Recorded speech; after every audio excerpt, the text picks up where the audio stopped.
कोई मन ऐसा है, खोटा कर्म भी करवाएगा, बाद में अफसोस भी कराएगा बैठाल के। चंचलता भी करके तुम्हें ज्ञान से भी दूर करेगा, और बाद में फिर ये भी एहसास कराएगा, अरे ये इसकी अजीब-अजीब सी हरकतें होती। क्राइस्ट को पहले उसने फंसा भी दिया, क्राइस्ट को सजा दिलवा दी, फिर कहते दूसरे दिन वो खुद भी अपने को मारने लगा कि मैंने ये गलत किया। क्योंकि तुम्हारा नर्वस सिस्टम बहुत अच्छी तरह जानता है कि मुझसे ये जो कर्म हो रहा है ठीक हो रहा है कि नहीं हो रहा, अच्छा हो रहा है कि नहीं हो रहा।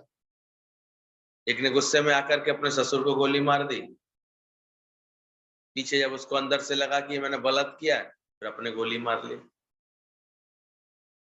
क्या लाभ हो गया?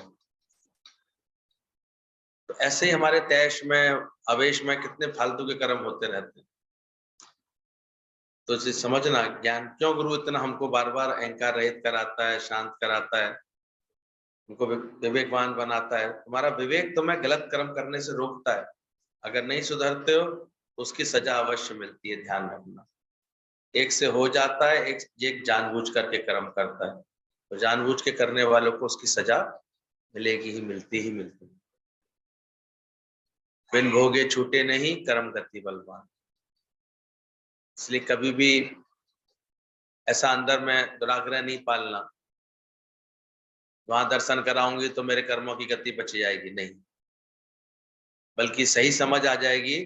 तो ऐसे नहीं कभी बोलता पार्डन मी लॉर्ड, परमात्मा मुझे क्षमा करो, क्षमा नहीं करो, punish me for every fault, ये होती ज्ञानी की प्रेयर। हे भगवान, तो मेरे कोई भी कर्म है इसी जन्म में पूरे कर देना, क्योंकि मुझे मुक्ति पानी है। इसलिए वो कभी घबराता नहीं है किसी बात से, वो अंदर से ज्ञान की स्थिति पक्की करता है अपने अंदर।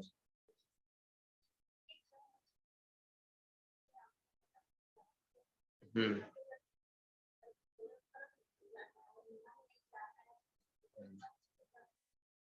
तो अभी तो जानो ना, कर्म का फल इसको मिलेगा ही मिलेगा, उसमें क्या बात, इसको मिलेगा, जिसने किया है उसको मिलेगा। तुम अपने अभ्यास में क्यों चूक रहे हो? तुम तो आत्म स्वरूप। फिर ये देखो कि कर्म करते समय तुमको एहसास था कि गलत हो रहा है, और कोई स्वार्थ ने तुमसे कराया, किसी इच्छा ने कराया, तो भोगने दो उसको, शरीर को। आगे के लिए एक सबक ले लो। अगर गलती रुलाती है तो वो राह नहीं दिखा रही है। पहले कहाँ अनुभव था कि ऐसे ऐसे मैं सोचूंगी ये गलत होता है, तो ज्ञानी हर गलत बात से, हर बात से सीख लेता है, समझ लेता है। फिर जो गलती को ना दोहराए उसे इंसान कहते हैं, उसे भगवान कहते हैं। बाकी वो इस नाप तौली में नहीं पड़ता। फिर कर्म बन गया तो बन गया, तो ये भुगतेगा, उसमें क्या बात, इसका हिसाब किताब होगा, भुगतेगा कैसे नहीं। देह धरे का दंड है हर काहू को होए, ज्ञानी भोगे हंस के, बस इतनी सी बात है। अज्ञानी भोगे रो। ज्ञानी भी भोगता है, और उसको ज्ञान की समझ के साथ। हंस के मतलब ये नहीं कि हे करके हंसे, हंस के मतलब प्रसन्नता के साथ, सही समझ के साथ भोगता है। होता है इसका शरीर का कोई ना कोई हिसाब किताब होता है, कोई कर्म होता है, कोई बात होती है। बोले सत्कर्म का ब्याज है अहंकार। अभी दादाजी कह रहे थे सत्कर्म करो तुम्हें अहंकार ना है, इसकी ब्याज है, जब ब्याज चढ़ जाती है ना।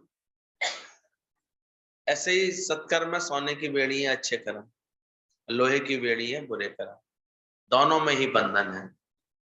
जैसे जैसे ज्ञान अंदर में आएगा ना, तो ठीक से समझ आ जाएगी।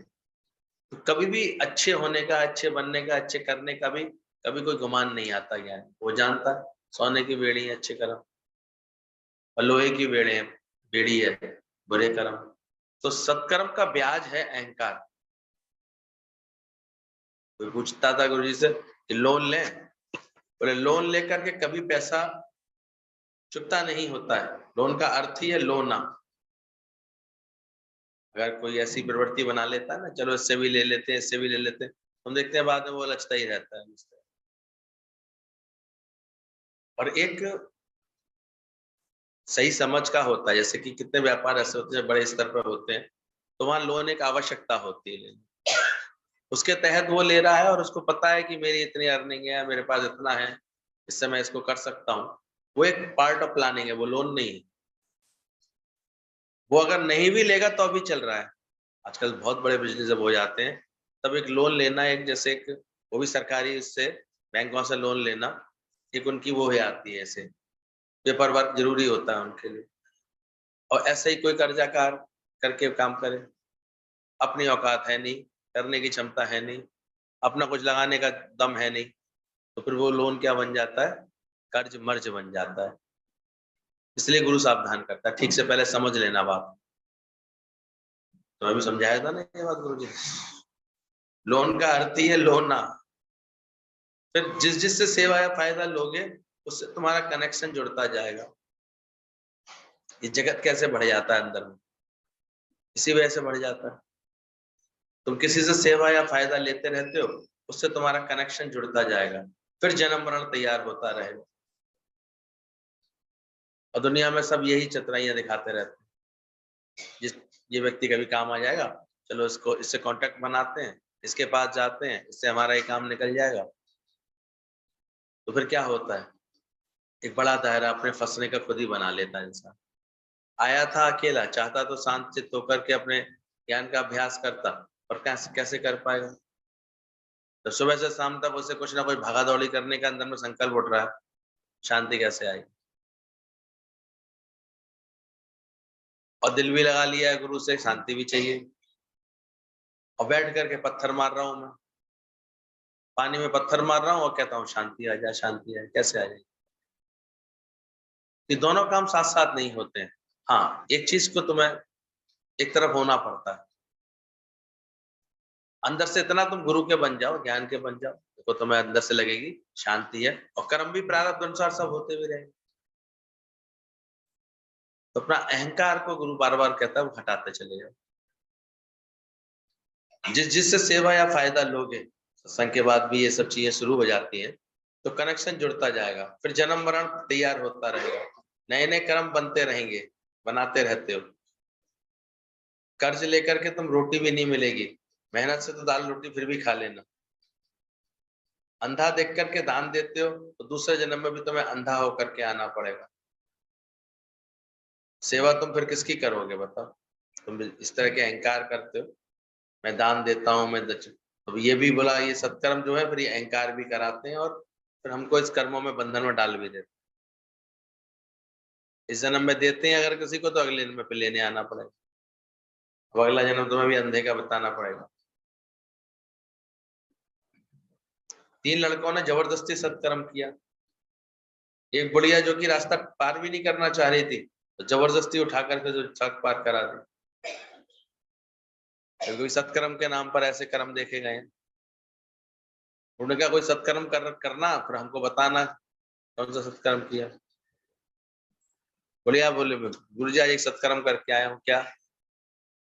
बुढ़िया जो है वो मैंने हाथ पकड़ करके सड़क पार कराई। गुरु जी का ये तो बताओ कि वो पार जाना चाहती थी। बोले नहीं, वो तो बहुत गालियां दे रही थी बाद में, नाच पीटे, मुझे यहाँ उठा के पटक गया है, मैं मुझे सड़क पार करनी नहीं थी। अब ये सत्कर्म हुआ? तुम तो जोश में आके किसी को सत्संग सुनाया है, बात कराए, वो बात में परेशान हो रहा है, ये सत्कर्म हुआ? भाई गुरु को बुलाएंगे, फलाने का घर बहुत बड़ा है, वहां वहां बैठ लेंगे, तो पहले देखा उसकी क्षमता है, उसका मानसिक स्तर है,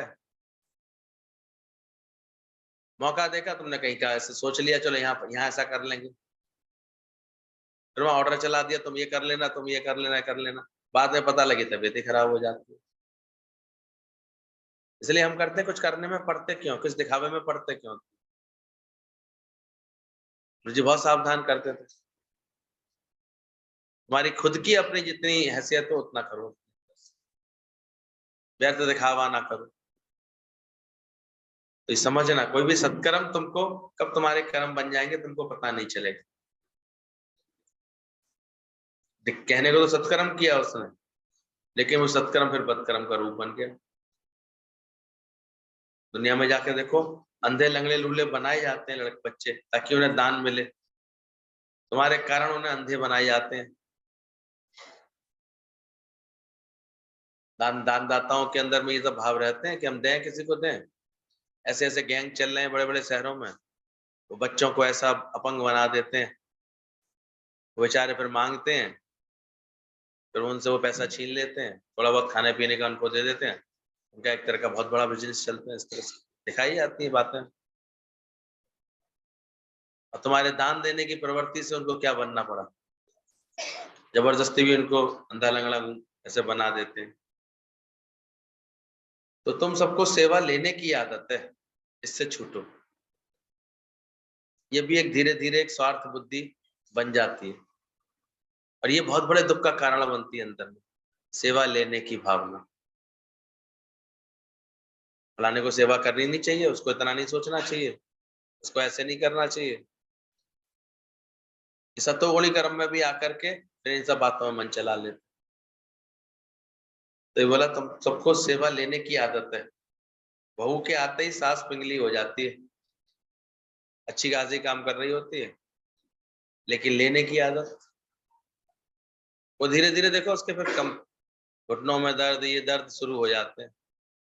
और कहा पहले अच्छी खासी दौड़ रही थी, अपने काम कर रही थी, घर की सारी सेवाएं संभाल रही, एक आस बन गई, अब बहू आएगी, बहू करेगी। और फिर ऊपर से तुर्रेखा होती कि मैंने इतना किया, अब ये नहीं करेगी। और उसी भावना के कारण, उसी अधिकार भावना के कारण फिर कर्म बन जाते हैं, संबंध बिगड़ जाते हैं। ये छोटी छोटी समझ भी गुरु देते थे कि तुम दूसरों की सेवा लेने की जो आदत है, ये तुमको बहुत ऐसे परेशान करेगी। सेवा करनी बहुत कठिन है। तुम कोई बिस्तर पर पड़ा हो, तुम उसकी सेवा कर सकते हो? पूछो अपने आप से, इतनी तुम्हारे अंदर समझ आ गई? अपने घर का प्राणी होगा, अपने घर का कोई होगा, माता पिता होंगे, सास ससुर होंगे, कोई होंगे, अगर कभी उनको प्रारब्ध अनुसार बिस्तर पे आना पड़ता है, तुम खुश होकर सेवा करते हो कि झिक झिक के करते हो, बुलाना दे के करते हो, परेशान होके करते हो? पहले अपने स्वभाव को, इसलिए ज्ञान के बाद केवल अपने को बदलो। तुम्हें ऐसा लगता है कि मैं कर रही हूँ, मुझे करना पड़ रहा है, तभी बोला तुम्हें सेवा लेने की आदत पड़ जाती है। ये तुम्हारे दुख का बहुत बड़ा कारण होता है। इसलिए जब सही संस्कार ज्ञान का मिलता है तो कहता है अपना काम पूरा करने की आदत डालो। तो अपनी सेवा खुद करो, अपना काम भी पूरा नहीं करते। जिस दिन, गुरु जी तो यहाँ तक ऑब्जर्वेशन करके बताते हैं, जिस दिन अपने शहर वापस जाते हो ना लखनऊ से, उस दिन औरतें अपनी थाली नहीं मांजती। वो इतनी जल्दबाजी में कि आज कोई और आएगा और लोग आएंगे, वो कर लेंगे, हमने तो खाया पिया निकले बस फटाफट साली से पहले। कि वहाँ एक नियम है गुरु के दर पर, अपना सेवा खुद करके जाओ, पूरी करके जाओ, अपनी सफाई पूरी करके जाओ, अपने बर्तन खुद मांज करके रख के जाओ। लेकिन क्योंकि सेवा करने में अभी इतना मन नहीं लगता लोगों का, तो ऐसी प्रवृत्तियां निकल के आती थी। पानी का गिलास भी मांग करके पीते हैं। पानी दे दोगी, पानी दे दोगी, क्यों? तुम्हारे हाथ पैर टूट गए हैं क्या? कैसे गीता भगवान ने उसके एक छोटे से दोस्त को पहचाना, वो लटकाए बैठी थी, पूछा क्या हो गया तुमको? कहती है देखिए भर की बहुओं को इतना भी ख्याल नहीं है, इतना भी प्रेम नहीं है अब तो। बोले हो क्या गया ये तो बताओ। बोले इतनी दोपहरी में कल घर गई थी, इतनी एक गिलास पानी की नहीं पूछनी चाहिए उसे। गीता भगवान ने पकड़ा उसे, बोले कितनी दूर है तुम्हारा घर? वो तो एक फल्लांग है, पैदल ही जाती हूँ, पैदल ही आती हूँ, आपने कहा है जब से कि पैदल ही चलो तो स्वास्थ्य ठीक रहता है। बोले घर तक पैदल चली गई थी? बोले हाँ चले गए। घर में घुस गई थी? बोले हाँ घुस गई। फिर वहां से मटका कितनी दूर रह गया था? घर में घुसने के बाद मटका कितने कदम पे था?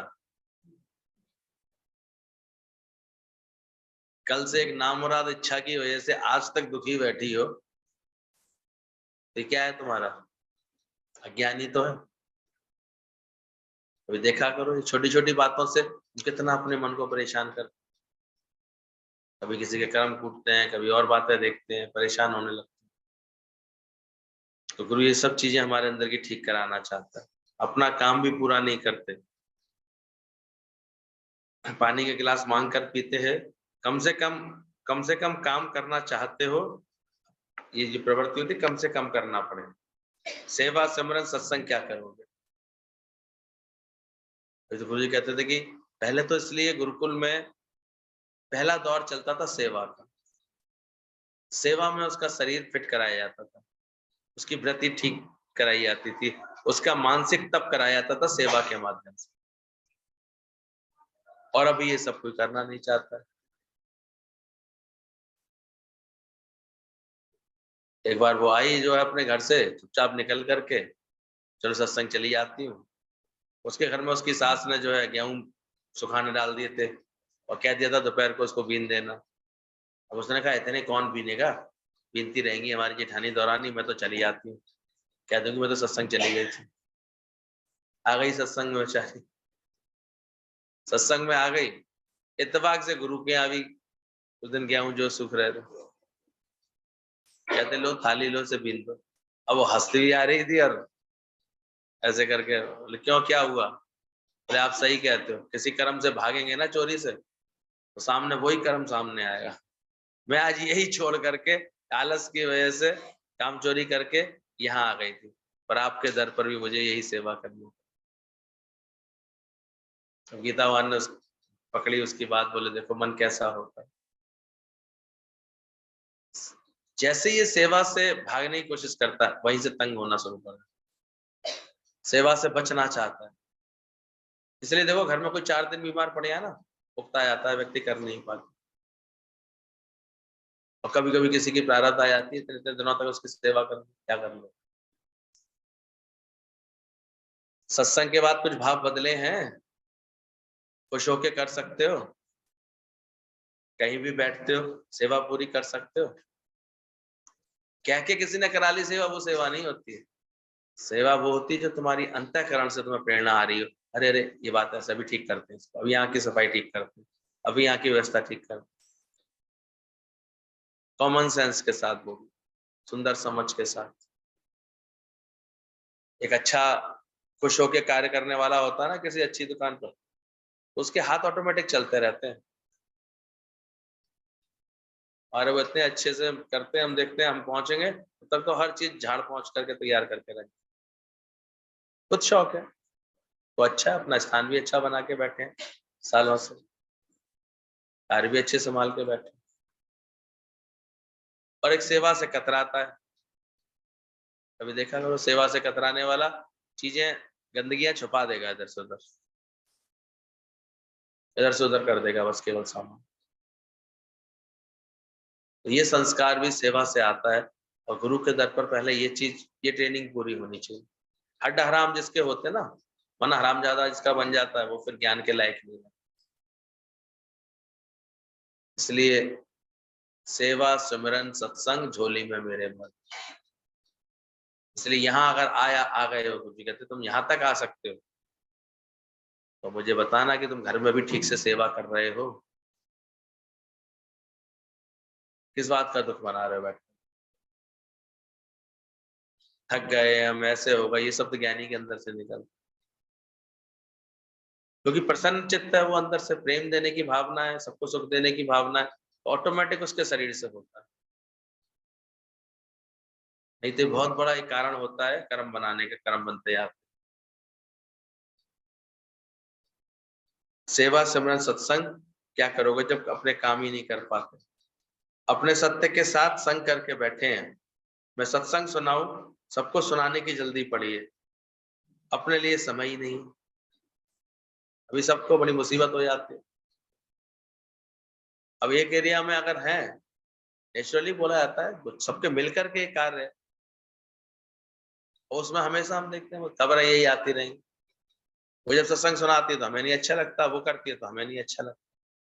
क्या मतलब भाई, ये कौन से करने की भाषा आ गई, निष्काम है, सहज प्रेम का भाव है कि संस्कार डालो सनकादि मुनि की तरफ, एक ज्ञान बता रहा है, दूसरा बड़े प्रेम से उस बात को सुने, फिर अपनी बारे की कोई सेवा है तो अच्छे से कर सके। अरे एक भैया एक सत्संग सुना सकता, दूसरा भजन से द्वारा सेवा कर ले, लेकिन अंदर में तो ये हो कि ज्ञान की ज्योति जला के रखनी है, और दूसरों में जहां ये करने आ रहे हैं वहां हम ज्ञान की ज्योत जला करके आए। कोई टाइम पास करने के लिए थोड़ी सत्संग होना चाहिए। चलो टाइम अच्छा पास हो गया। ये सुनाने वालों की भी जिम्मेदारी होती है, देखा जाए तो अच्छे सुनाने वालों की।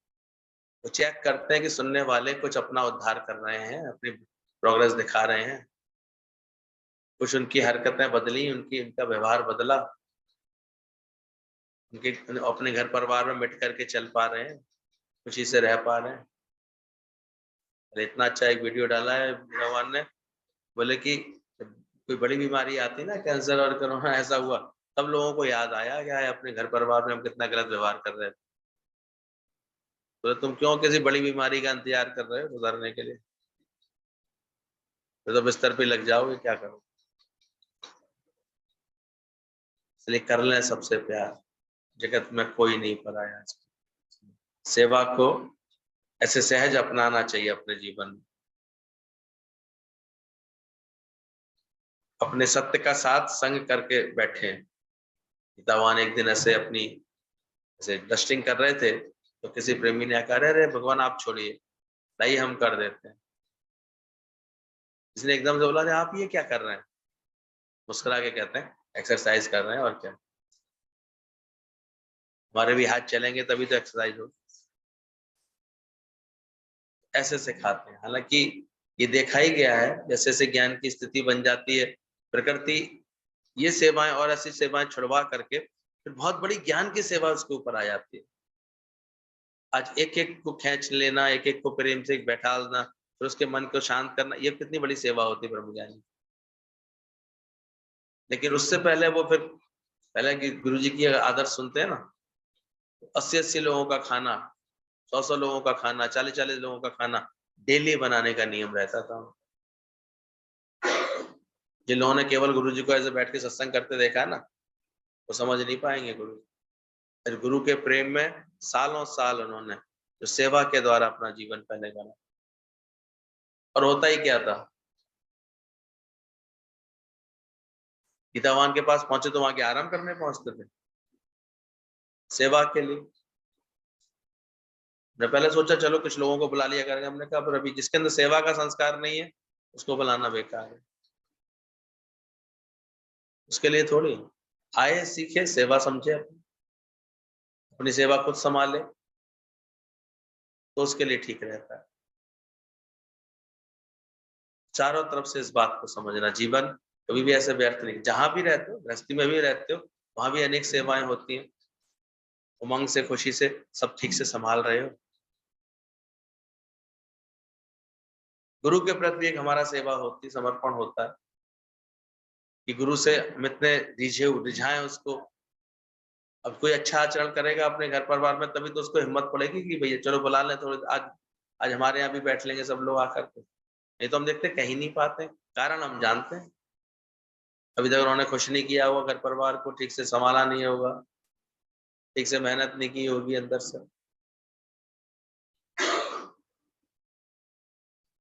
नहीं तो ये सब चीजें हो जाती हैं अपने आप, बनती है। अगर किसी को प्रेम का शौक होता है ना, तो अपने आप ही सबके आगे झुकता है, मुड़ता है वो ठीक से।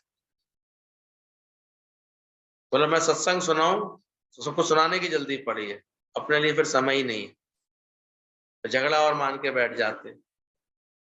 अरे जिसका जैसा स्वभाव है उसके अनुसार उसको व्यवहार करने दो, प्रेम करके आओ उसमें अंदर से। बस झगड़े की बातें, कमियां देखने की बातें ना तो देखनी चाहिए किसी को। तुमसे लोग संसार की बातें क्यों करके जाते हैं, ये भी चेक करो। गुरु नानक ने बोला, सच्चे तभी, सच्चे की है कोठरी, सच्चे का है वास। तुम झूठी झूठ देखते हैं, अभी भी तुमने व्रत लिया कि नहीं? ऐसा ज्ञान की वृत्ति आ जाए अंदर में, अभी कोई संसार की बात तुमसे करके भी ना जाए, हमारा इतना मन ज्ञान में, समझ में, इसमें लगा रहना चाहिए। दर दर की बातें कोई क्यों करे तुमसे? कितना अच्छा अपना जीवन बना के दिखाओ, कोई भी आकर के बैठे तुम्हारे निकट, तुमसे ऐसी गुरु की ज्ञान की खुशबू आए, अपने आप तुमसे ज्ञान और गुरु की बात करे, दूसरी और कोई बात करेंगे। और तुमको ही रस पड़ा होगा अभी खबरें लेने में, इधर उधर की बातें करने में, तो करने लग जाओगे। तुमसे लोग संसार की बातें क्यों करके जाते हैं? गुरु नानक ने बोला, सच्चे की है कोठरी, सच्चे का है वास। तुम झूठे झूठ देखते हो, अपना रूप पहचान समझ मन दर्शन यही भगवान। रमन महर्षि कहते थे, अपनी इंक्वायरी करो, तुम मिस्टर है या मिसेस, बाकी तेरे सामने होगा। तुम अगर मिस्ट्री है तो सामने भी भगवान खड़ा होगा। इसलिए कितना भी समय लगे इस बात को समझने में, पर ये समझो रोज, हु आर यू। तो बोलते उठते ही देख ही लेते हैं, शरीर ही देख लेते हैं, मिस्टर मिसेस देखते हैं तो वही बन जाते हैं। But you are mystery, you don't know it. तो हमेशा अपने आत्म भाव में दृढ़ रहो, तो सामने क्या देखेगी? आत्मा पश्यंती आत्मा, तो भगवान का दीदार हो जाए। तो रोज अपने अंदर ये बात पक्की करानी है कि मैं कौन, कहां से आया हूं। मैं तो आत्म स्वरूप हूं, आनंद स्वरूप। तुम्हें जिद लगी पड़ेगी नहीं मैं तो माँ हूं, तो करो चिंता, फिर तुम्हें उठते ही सब मैं मेरा दिखाई देगा। दादा हम कहते थे कि तुम आत्मा देखते कब हो? रात के 12 बजे सोने जाने के बाद। दिन भर अगर मैं मेरा ही दिमाग में रहा है तो रात को क्या चिंतन आएगा? उन्हीं का ही आएगा। उसको चेंज करो। तो मिस्टर और मिसेस देखोगे तो सामने ऐसे ही तुम्हारे सामने आएंगे लोग। पर तुम अगर मिस्ट्री देखोगे, अपने को आत्मा करके जानोगे, तो सामने भी भगवान खड़ा होगा। बोला सुनिए मनिए मन रखिए भाव, दुख पर हर सुख घर ले जाओ। इसलिए बोला भोजन तो खाया पर हजम हुआ, खून बना। सत्संग तो सुना पर देहाध्यास गया। ये अंदर में चेक करो। सुना तो सही सत्संग, लेकिन क्या मेरा देहाध्यास गया? इसकी चिंता गुरु को तो है, पर तुमको भी अपनी चिंता होनी चाहिए। अपनी कृपा जो आप करें, शब्द लगना, बातें लगना, हालातें लगना, ये छूटी, बेफिक्री आई अंदर से। लुकमान हकीम की पुड़िया खा करके भी रानी मर गई। लुकमान हकीम के लिए कहते थे शर्तिया इलाज, गारंटेड इलाज था। एक रानी की तबीयत खराब थी, राजा ने लुकमान को बुलवा भेजा। लुकमान आए, आस बन गई कि चलो बड़े हकीम आ गए, अब ये ठीक करेंगे। अब रानी ने वो पुड़िया खाई भी उनकी, लेकिन उसको तो शरीर शांत हो गया। अब राजा ने ऐतराज जताया, बोले ये क्या, आपके बारे में तो ये कहा जाता है कि आपकी पुड़िया, आपकी दवाई खाए और ठीक ना हो, ऐसा हो नहीं सकता। तो लुकमान हकीम ने भी उनको सही समझ दी। पहले तो महाराज ये बताओ, क्या वो उन्होंने खा ली थी? बोले हाँ वो पुड़िया खाई थी, उसकी 1 सेकंड बाद ही उल्टी हो गई थी, तो सारी दवा बाहर निकल गई थी। तो इसका मतलब पुड़िया खा ही नहीं पाई, दवा अपना असर क्या दिखाती। और दूसरा महाराज एक बात और समझिए, अब आप, पुड़िया में तो अभी भी इतना दम है कि नाली में डाल दूं, नाली का पानी रुक जाए, और पेट का पानी नहीं रुका, क्योंकि अब उसका हुक्म नहीं। मरते वक्त लुकमान भी ये कह गया, ये घड़ी हरगिज न टाली जाएगी, बिन मुहूर्त के उठानी। तो दोनों बात समझना कि हम बैठे तो सही, सत्संग में तो आके बैठे, पर क्या मैंने वचन ग्रहण करे? वो मैंने उसको लिया, वचन को अंदर लिया, देहाध्यास छोड़ा अपना। ज्ञान सुन करके सुना आते हैं, मनन नहीं करते, तभी जीवन में नहीं लगता। और अब तो जो है सुनाना भी बंद कर दिया लोगों ने। सुनो सुनाओ, लेकिन मनन भी साथ साथ करते चलो, बताओ भी किसी को। यार मनन होना चाहिए तुम्हारे अंदर, बात ऐसे लिखने का, पढ़ने का शौक होना चाहिए, ज्ञान का। तुम जो हो उसकी पहचान करना कोई कर्म नहीं है। कर्म के लिए दो चाहिए, पर स्वयं को जानने के लिए तुम्हें कोई दूसरा थोड़ी चाहिए। सदयाबद्ध करने के लिए तुम्हें दूसरा व्यक्ति चाहिए, अपने को जानने के लिए किसी की जरूरत नहीं है। तुम बहाने से नहीं, निश्चय से बचो। इसका मर्म समझना। फलाने ने ऐसा कह दिया इसलिए मुझे क्रोध आ गया, ये बात ऐसी हो गई थी इसलिए इसलिए ऐसा बोला हमने, ऐसे ऐसे करके बहानेबाजी बहुत होती है। पर ज्ञानवान होता है वो निश्चय से बात करता है, निश्चय आत्मा। वो आत्मा के निश्चय से सब बातें खत्म करता है। अज्ञानी के दिमाग में बहुत सारी चीजें चलती रहेंगी, इसलिए क्योंकि अभी निश्चय नहीं आ रहा उसके अंदर आत्मा का, नाम रूप में ही उसका चित्त भटकता रहे। सतोगुणी तो हो गया ज्ञान सुनते सुनते, लेकिन कर्म देखना नहीं छोड़ा दूसरों को, बातें बनानी नहीं छोड़ी दूसरों के बारे में। पर ज्ञानी की छूट जाती है, तो बोले बहाने से नहीं, निश्चय से बचो। गुरु के पास भी आकर के किसी किसी बातों का बहाना करते हैं। कुछ गुरु ने बोला तो बहाना बना दिया, फिर उससे क्या लाभ मिलेगा? तो अपना निश्चय बताओ, सच बताओ, अंदर से तुम्हारा क्या भाव है। कितना गीतावान पकड़ लेते थे, कहती है कि ऐसे ऐसे मेरा भाई मुझे बुलाने आ रहा है, गुरु जी मिलने आया भाई। गीतावान ने तुरंत कहा आया नहीं है, बुलाया है। बोले नहीं, हमने तो नहीं बुलाया उसको, अपने आप आया। बोले नहीं, तुम याद करो तुमने बुलाया है। बोले सच? पहले तो इतनी परीक्षा रहती थी गुरु का लगन का मतलब, फिर कहीं किसी में मन ना जाए, इतनी शक्ति सी एक तरह से रहती थी। अब जिन्होंने जीवन गढ़े हैं अपने, वो यही अनुभव लिख पाए, हर एक कोई तो लिख नहीं सकता।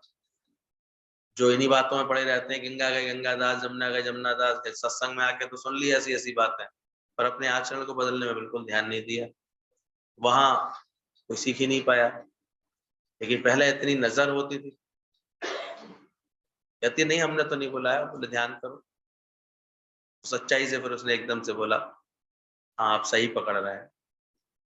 2-4 दिन पहले ही बस ऐसे ही ख्याल आया था मुझे उसका, बहुत दिन से वो आया नहीं है। वैसे बुलाया नहीं था मैंने, बोले ये भी बुलाया तो हो, अंदर ख्याल कर लिया तो क्या कर लिया तुमने, बुला लिया। तब उसने अपनी गलती को पकड़ में आई उसको। तो हमारी कौन कौन सी चूक होती है, कैसे होती है, ये भी गुरु ही पकड़वा पाता है, नहीं तो पकड़ नहीं पाता कब कब कैसे कैसी बातें होती।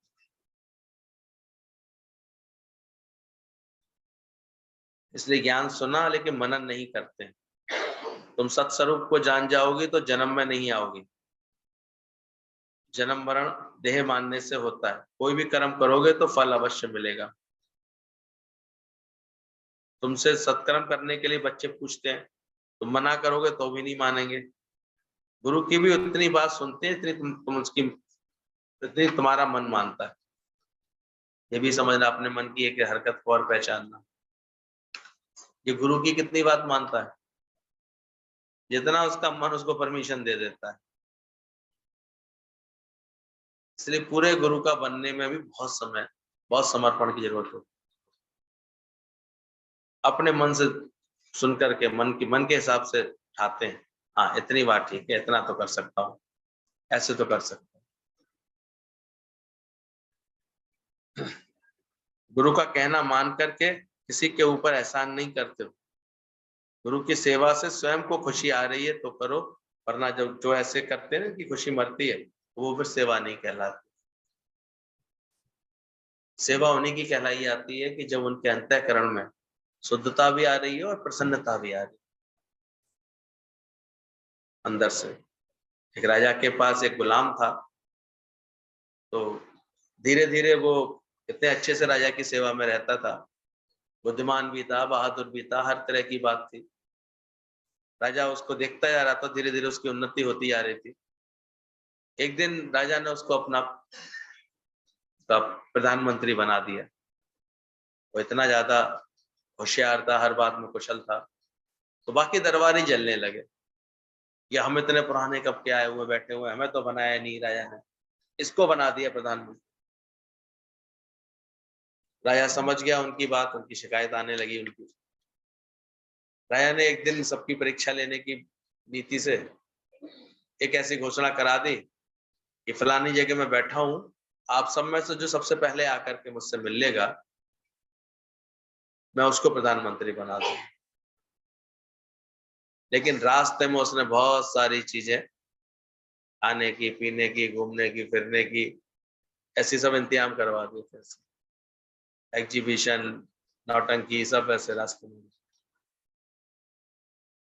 केरल स्टोरी चल रही थी, सब वहीं के वहीं घुस गए सब। अब जितने भी थे 20-25 लोग, वो सब दया के पास आने के लिए समय बता दिया, जितनी जल्दी आएगा।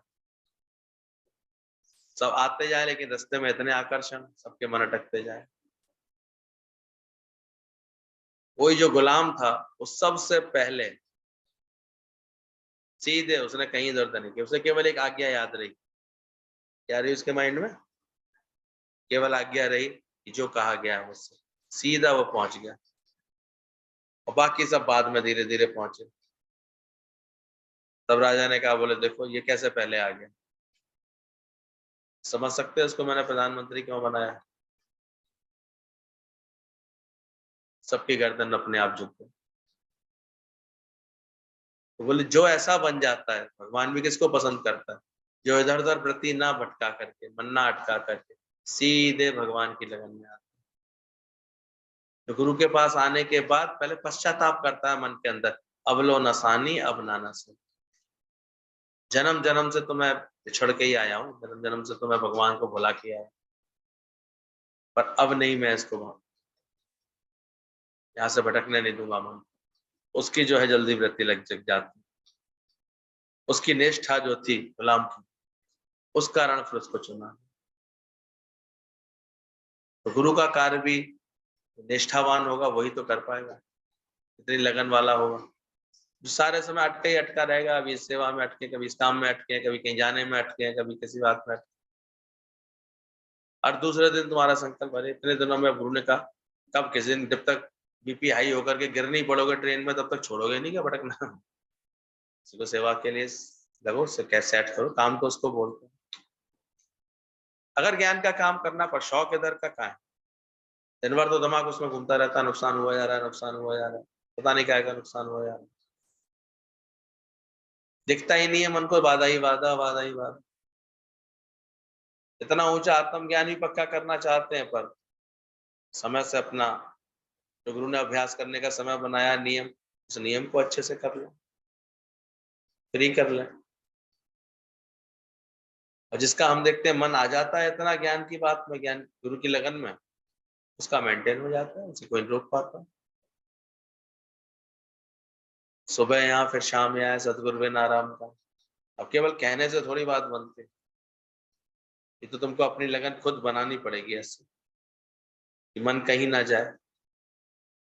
और मन का स्वभाव ही ऐसा होता है। एक व्यक्ति ने आम खाए, गुठली ऐसी फेंक दी थी।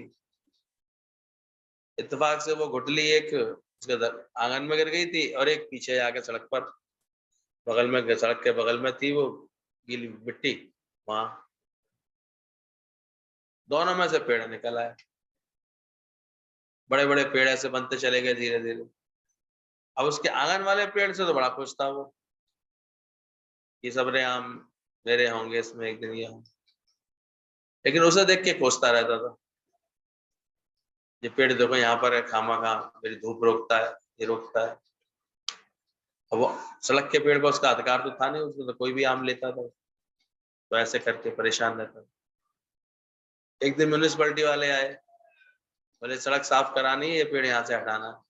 उसे उखाड़ने लगे, बड़ा खुश था, चलो ये भला टली, अब यहाँ से चला गया तो कोई दिक्कत, हट जाने दो उसको यहाँ से। दोबारा म्यूनिसिपैलिटी वाले आए, सड़क और चौड़ी करनी है, तुम्हारी बाउंड्री भी जा रही है, तुम्हारा वाला पेड़ भी हटाना। अब हाय हाय करने लगे। एक से गुठली से एक से एक साथ पेड़ हुए, लेकिन एक में आसक्ति पड़ गई और एक में आसक्ति नहीं थी, तो वो कटा, उसे कोई दर्द नहीं हुआ। आसक्ति के कारण वो कटा, तो भगवान की सृष्टि वो सबको एक साथ चला रहा है, और हम अपनी आसक्ति के कारण क्या पाने लगते हैं? दुख पाने लगते हैं। दुनिया में इतने बच्चे भटक रहे हैं, उन्हें देख करके परेशान नहीं हो, मेरे वाले के सब कुछ होता दिखाई देगा, वो भी अभी हुआ भी नहीं होगा, तो मन सोच सोच करके परेशान कर लेगा। क्या शक्ति ऐसी हो, इतना परेशान कर। तो ज्ञान से रोज अपनी देखना, आसक्तियों को हम जीतते जा रहे हैं। गुरु की सेवा से स्वयं को खुशी आ रही है, कोई भी कर्म कर रहे हो तो उसमें तुम्हारे को खुशी निहित है कि नहीं तुम्हारी? अगर बेकार रहित हो रहे हो तो रोज सत्संग में आते हो तो किसके ऊपर एहसान कर रहे हो? तो इसलिए इसको भी कभी कभी ये लगता है शुरुआत में कि जैसे चलो गुरु पर हम एहसान तो कराएं, अब आज हम सत्संग आए थे, ये गुरु पे एहसान है। अभी तुम्हारी सोच का एंगल भी बदलना पड़ेगा। बहुत से लोग बहुत दिनों तक इसी भाव से आते रहते हैं, सत्संग सुनने अपने लिए थोड़ी आते हैं। आपने कहा था देखो हम आ गए, ऐसे ऐसे एहसान सा कर रहे हैं। कौन कौन ऐसा बैठा है मानवा जो ऐसा सोच रहा है? तो जब हाथ उठा रहा है हैं? हंसो और जाते हैं, एहसान कर रहे हैं हमारे ऊपर बस।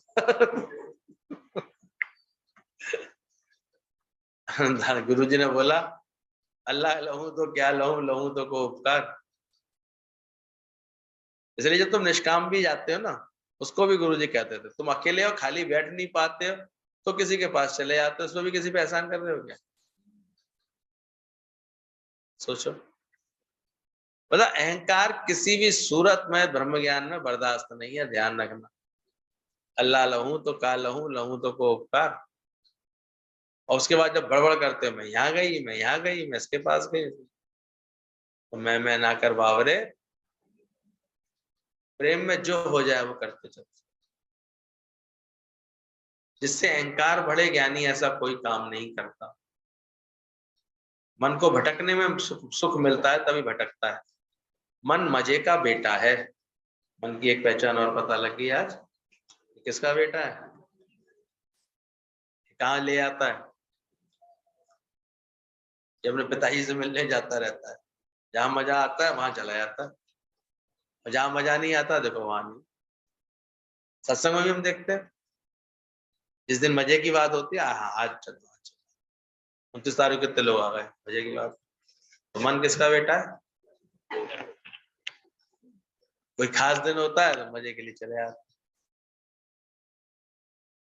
ये अभ्यास के लिए कमाना चाहता है, मजे का बेटा है, जहां मजा आता है वहां जाता है। अपने आत्मा पर विश्वास करो, शरीर जिसने धारण किया है वही चलाएगा। सबना जीवा का एक कोई धाता, प्रारब्ध शरीर की है मेरी नहीं। शरीर को कार्य में लगाने वाली चेतन सत्ता है, सत्ता को काम लेना है तो शरीर चलेगा, नहीं तो शरीर सो जाएगा। हमने अपनी इच्छा से शरीर धारण नहीं किया है, अब रखे या नहीं रखे। ऐसे गुरु जी के मुख से ये वचन निकलने शुरू हो गए थे, जिन्होंने गहराई से समझा होगा कि क्यों निकल रहे हैं, तो उनके मुख से निकलना शुरू हो गया था। हमने अपना काम पूरा किया, सच में इतना कार्य कोई कर भी नहीं सकता जितना उन्होंने बांटा। निष्काम कार्य सहज हुआ उनके जीवन से, इतने लोगों को ये ज्ञान मिला, सुख मिला। तो अब उनकी जब पुरानी वाणियां पढ़ते हैं 2009 की 10 में तो निराकार स्वरूप में आ ही गए थे। लगता है देखो कैसे ये बात उनके मुख से निकली थी, अब रखे या नहीं रखे। शरीर को कार्य में लगाने वाली चेतन सत्ता है, सत्ता को काम लेना है तो शरीर चलेगा, नहीं तो शरीर सो जाएगा। धीरे धीरे ज्ञानी शरीर से इतना उपराम हो जाता है, उसे हैंडल बना लेता है अपने को, जैसे चलाना होगा तो चलेगा। हमने अपनी इच्छा से शरीर धारण नहीं किया। जो घोड़ा खरीदता है वही दाने की चिंता करता है, घोड़े को खिलाता है। इसने शरीर धारण किया वही से चलाएगा। अभी तक खा रहे हो फिर भी चिंता कर रहे हो, तो मैं इस शरीर की प्रारब्ध के विषय में क्यों सोचूं? वैज्ञानिक ने राजा को बोला तुम मानो या ना मानो राजा, धरती तो गोल है, घूम रही है। तुम चिंता करो या ना करो, भगवान का तो चक्र चल ही रहा है, उसी के हुक्म से सब हो रहा है। तुम तो व्यर्थ में मन मन कह करके मन को हस्ती दे रहे हो, और साइकिल के पेडल मारते जा रहे हो, फिर कह रहे हो साइकिल क्यों नहीं रुकती। करता भाव के पेडल मारते रहते हैं।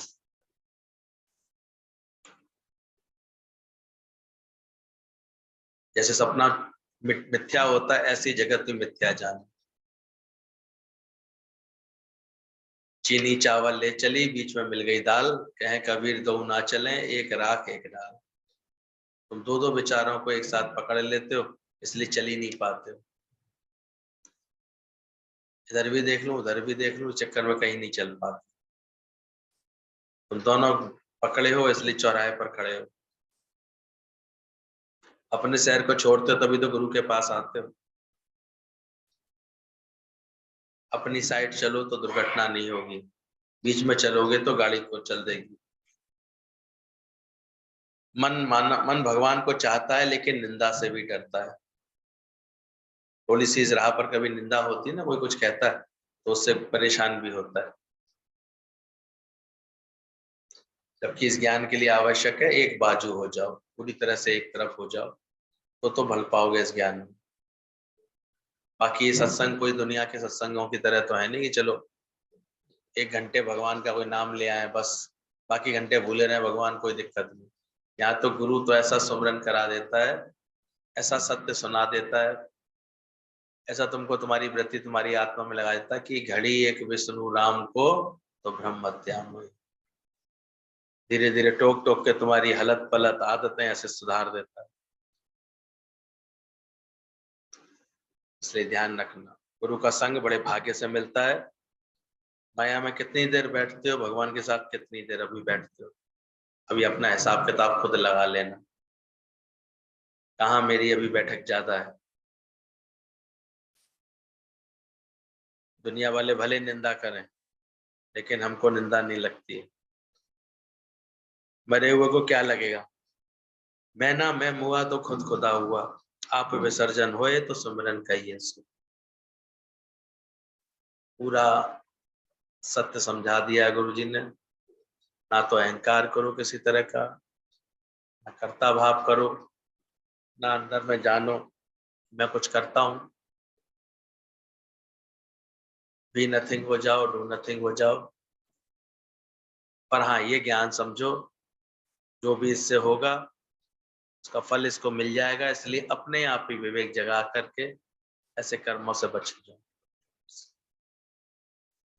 इतनी वृत्ति, जब जिसकी वृत्ति अच्छी हो जाती है ना, जैसे अच्छे व्यक्ति से कोई खोटा कर्म होता ही नहीं। पर इसका अहंकार नहीं करो मैं तो बहुत अच्छा हूं, ये भी समझ लो। सब बात सब तरफ से ज्ञान को समझना। तुम्हारा अपना मोह ही नहीं निकला है, निकलता दोष किसी का नहीं को नहीं देना।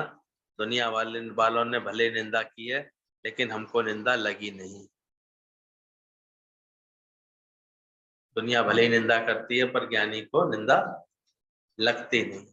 देख लेना, कुछ तो लोग कहेंगे, लोगों का काम है अपनी राह पर मजबूती से चलते चलते। क्या इरादा है, देना है राह मम्मी को?